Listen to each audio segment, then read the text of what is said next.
Well, on Tuesday, President Trump will announce a decision that could affect hundreds of thousands of families living in America. As we mentioned earlier, he's considering an end to the so-called DACA program. DACA stands for Deferred Action for Childhood Arrivals. The program protects about 800,000 people that arrived as children illegally to the United States. And during his campaign, President Trump promised to roll it all back, but he's wavered on that since taking office. Maria Praeli is a DACA recipient. She joins us now to discuss her perspective. Maria, tell us a little bit more about how you became a DACA recipient, or as some people like to use the term, a dreamer. Yes. Well, thank you for having me. So I came to the United States when I was 5 years old, and I grew up here. And when I was in high school, I learned that I was undocumented, and I learned what exactly that meant and all the barriers that would create for my life.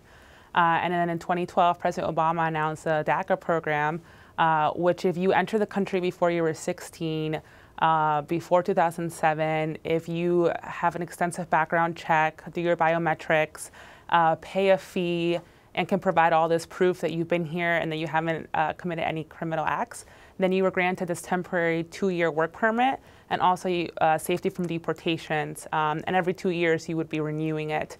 So currently, my renew application is in. So it's really nervous to anticipate what the president's going to say and what that's going to mean for my future and the future of 800,000 other individuals in this country. What has this program helped you accomplish in the U.S. in the past couple of years? I think the biggest thing, being able to work, sustain myself. You know, I worked really hard in school towards a future that I really wanted, towards what my American dream was. And this program has given me the confidence to know that I'm safe from deportation, and also allowed for me to pursue my dreams.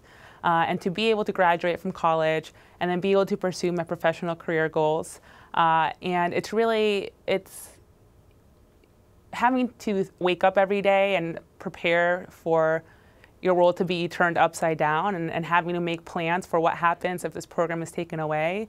You know, it's really hard, and many of us are going through that right now. If you had 20 seconds with President Trump to explain why you don't want this rolled back, what would you tell him? You know, I think I would tell him, I grew up here. I went to school here. I work here. I played the clarinet, and I was on the basketball team. I am American. I love this country, and I want to continue to be able to contribute. And I would ask him to please call for the DREAM Act to be passed in Congress, and then when it got to his desk, for him to sign it so that people like myself could continue to live here and contribute to this country that we love. I love that. I played the clarinet and I was on the basketball team. You can't get more American than that in high school, I think. If this does get rolled back, what do you think this will mean for you personally? For me personally, it would mean that I have to think about what my future is going to look like, having to prepare myself to not be able to work, having to prepare myself to potentially be deported back to a country that I haven't been to in 19 years, and what that's going to mean. So it's really emotionally draining to every single day to prepare myself for this news and what that may mean for me and hundreds of thousands of other people in the similar position.